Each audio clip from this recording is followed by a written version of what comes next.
নমস্কার। আজকে আমার নিবেদন কবি অন্নদাশঙ্কর রায়ের লেখা খুকু ও খোকা। তেলের শিশি ভাঙলো বলে খুকুর পরে রাগ করো। তোমরা যে সব বুড়ো খোকা ভারত ভেঙে ভাগ করো।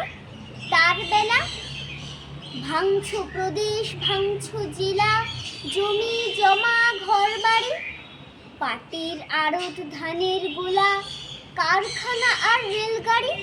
তার বেলা চায়ের বাগান, কয়লা খনি, কলেজ, থানা, আপিস ঘর, চেয়ার টেবিল, দেয়াল ঘড়ি, পিয়ন পুলিশ প্রফেসর। তার বেলা যুদ্ধ জাহাজ, জঙ্গি মোটর, কামান বিমান, অশ্ব উট, ভাগাভাগির ভাঙাভাঙি চলছে যেন হরিণ লুট। তার বেলা তেলের শিশি ভাঙলো বলি খুকুর পরে রাগ করো। তোমরা যে সব ধেড়ে খোকা বাংলা ভেঙে ভাগ করো। তার বেলা। নমস্কার।